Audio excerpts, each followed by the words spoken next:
Relax and put your feet up. I'm going to share with you some of my greatest recent adventures and hopefully give you some inspiration whilst I do. This is a journey into what happens at my table. Hello and welcome to this episode of How to Be a Great GM. My name is Guy, and this week I'm taking you on a journey, a dark and twisted journey, into my worlds, my tables, and hopefully I'll inspire you to take your games maybe to the next level, or down a level, or backwards, I'm not entirely sure, or inspire you on what not to do. So I'm going to be talking about PC versus PCs, I'm going to be talking about telling the future, and I'm going to be talking about a near TPK. This week's video is sponsored by World Anvil. WorldAnvil.com is the home of all of my adventures, a repository of my notes, maps, and ideas. Find out at the end of the video how they saved my campaign from total disaster and being lost forever. So let me begin with a tale of woe and sorrow. Now, if you are watching this game on my other channel, which is youtube.com/GreatGMLive, skip to the next section of this video because there are spoilers ahead, and that game is called By Shadow's Light. Now, I don't know if you're like me, but I like to give each of my campaigns a name, and I let my players know the campaign name. It's a little bit of a gaming the game type of thing. Oh, because it empowers me, it guides me, it focuses me, and here's why. By Shadow's Light. It's a game that's meant to be politically heavy. Lots of backstabbing, two-timing, and involving the great unknown. So the word shadow is a good one to include in the title. It implies all of that kind of stuff. However, the only way the PCs would rise to greatness, or to right the wrongs, I should say, was by seeing through the shadow, or by bringing light to the shadow.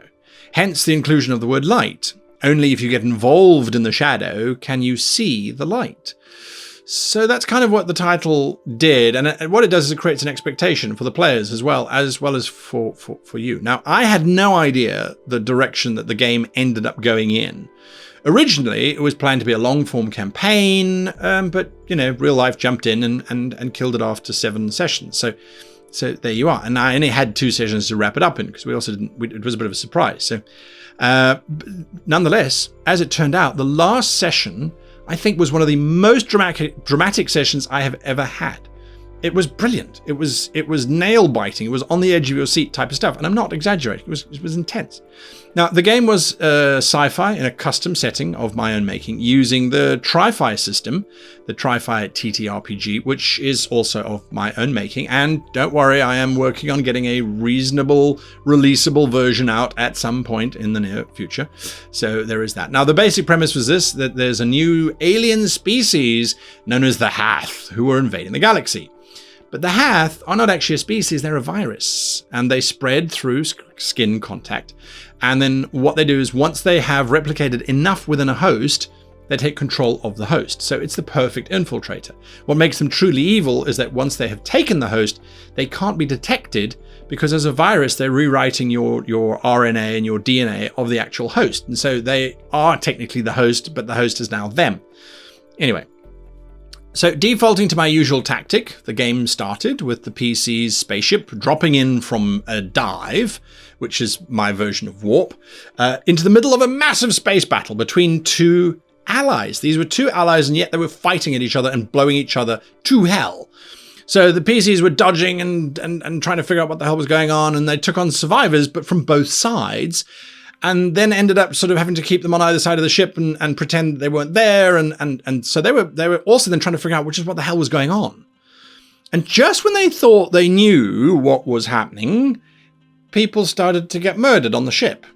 And it was glorious chaos. It was like, wait, what? I don't understand. We're all... Anyway, other starships entered the area and put pressure on the PCs, and the survivors were telling the PCs 2 very different sides and different accounts of what was going on. And the PCs were doing a great job, by the way. They were trying to juggle all of this incoming information and keep track of who was doing what. And it was lovely. It was lovely. It was lovely. It was lovely.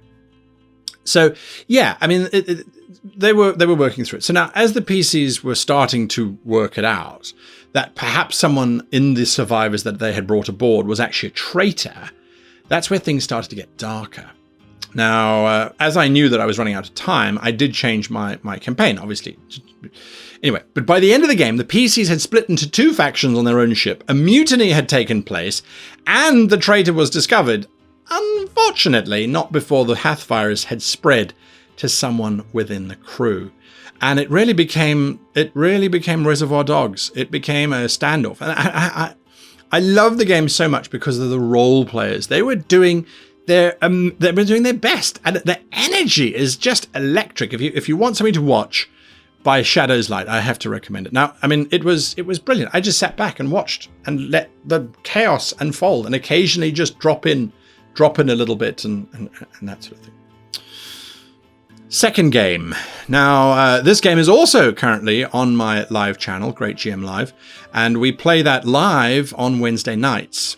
And there won't really be spoilers so much as with the last one that I was speaking about, because the game is still ongoing. So, yeah, it started out as a one-on-one game, and my player was awesome. He was really, really great. He was surviving. Now, of course, the biggest risk that happens when you're running a one-on-one game is the PC dying, because PCs are very weak against groups of enemies.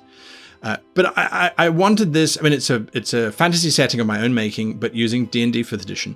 But I wanted to feel epic. I wanted to feel like it was this great old legend. So I introduced very early on into the game the idea of a prophecy, and that the PC was the bringer of the prophecy. He was in the prophecy. Now, prophecies are really tricky if you don't know what you're doing, because you are predicting the future.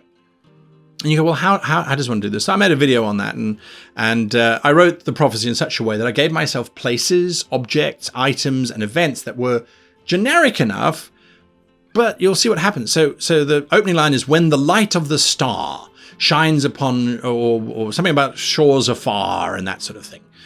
When you look at them individually, they don't mean anything. But when a character starts to do something, let's say cast a bright fireball on an enemy at night, and the fire reveals the enemy did something that they're not, that could be interpreted the light of a star. I mean, you could argue yes, you could argue no. You could say, well. So, but then when you start putting in the next sentence of the prophecy, shores afar, something like that, and as a GM, I made sure that the PC washed up on a beach far away from his home. You go, well, so there was the light of the star, there was the beach from afar. The randomness, we put meaning to it, because as humans, we like to fill in the blanks. That's what we do. We see pattern where there actually isn't any. So the prophecy trick is quite fun. Now, what made it even more interesting was that later on, after a couple of weeks of playing, we decided to add in more players, bring the total number of players up to 4. So how is my prophecy going to work? Because now that I had 4 players, I couldn't just have one player having all of the limelight. So all that I did was make sure that when the new players arrived, they triggered similar events that could also be interpreted as the light of the star, and they washed up on shores afar. So as Obi-Wan once famously lied, from a certain point of view, all is still fine from a certain point of view. So now the prophecy is not just one, now it's a group of people. So that's really cool. And I think that it's going to work out. It's going to be a very interesting journey moving forward as we try and tie the prophecy to the player. So I'm having a lot of fun with that game. Now, to the last game that I'm running this particular month, and it's going to be going on for a long time, I have to say the reaction of my players is what drives me in this one. It's a private game, so you can't watch it. There's no spoilers unless you're playing in that game, in which case, please stop. It's called Rebelborn. And yeah, so Rebelborn is a D&D 5th edition fantasy game in a setting of my own design in Braxia, but Braxia 500 years earlier than the previous games I've run in Braxia. And here the PCs are getting themselves into a deep pool of trouble, and they may have inadvertently started a war between the human kingdom and the elvish kingdom. They took on a small job, and it was pretty obvious it wasn't a good job. They were tasked with blowing up a lighthouse that protects the human harbour, the human town of Howden Lee. So, you know, the PCs also might have interpreted that the elves within Howdenley, within the city, were going to be persecuted, and that by destroying the lighthouse, they were going to save the elves from doing that. So they duly went along to go and destroy the lighthouse, and they had 6 barrels of grade A whale oil, which I determined did 10d10 damage. Now, from the very start, it just went bad. So one of the PCs was a noble, and they were pretending to be a god, and they walked up to the lighthouse with a message, and once they'd finished delivering the message, they'd sold it. The guards were going to leave, and then the PC went, "Can I have some wine, please?" Because they were thirsty. And it's like, well, you're a guard. What do you want wine for? You should have water. Anyway, and then there was a bard who tried to do an impersonation, and that didn't go so well, and then the rogue just assassinated the guard, and well, you know how it goes. Anyway, this caused the lighthouse to go into lockdown, and I had the guards rushing from the lighthouse to release 2 massive chains that ran from the lighthouse to the ground. Now, the PCs were busy dragging the explosive barrels towards the tower. They were too busy to stop these guards running to the chains. The chains were released, and when that happened, PCs are pushing the wagon full of barrels of oil, and they're trying to blow up this lighthouse. The entire lighthouse stood up on 4 massive pillars. And the light of the lighthouse then became this ray of scorching death. It could melt stone. So they were told, the lighthouse that guards the harbour, it really does guard the harbour. It's a giant walking animated building. Now, the idea actually came to me from history, from the Greeks, Archimedes' mirror, which suggested using a massive mirror to reflect sunlight into attacking enemy ships and set them on fire. So I thought, well, a mobile lighthouse would be much, much better and more terrifying. Anyway, now the PCs they kept clustering around this wagon with 60d10 damage in it. And so the scorching ray, if it hit the wagon, would just decimate everybody.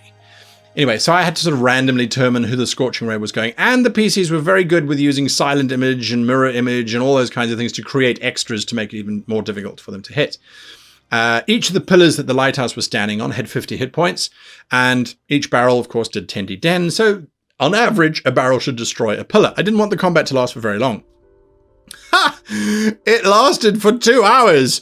I mean, that's how long it took to play out. And damage, I mean, the damage that they rolled for the barrels was low, and it was just chaos. It was absolutely chaos. And one of the characters got hit by the ray and nearly died. Thanks for bardic inspiration or for something keeping them alive.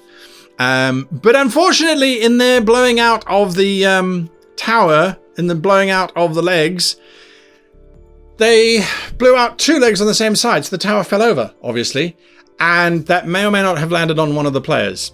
But if that lighthouse had hit the wagon, it would have been a TPK straight up. As it was, one player, well, it appears as if, well, they were very lucky, but that's a whole different secret, which I'll tell you about some other time. Anyway, so what games are you currently playing? What are your cool gaming stories? Come and share with us on discord.gg/greatgm.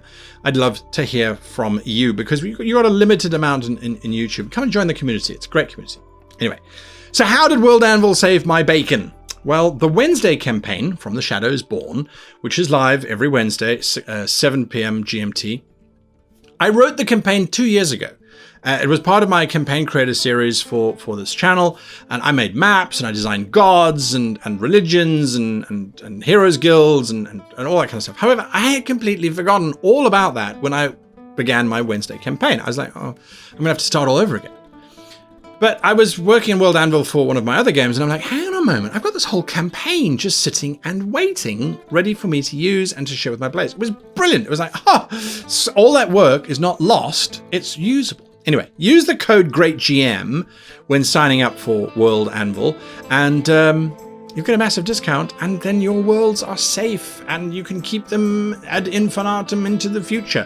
If you're like me and you move around a lot, you throw away notebooks, and there goes all of your effort. Anyway, yeah, I use World Anvil for literally every game that I play.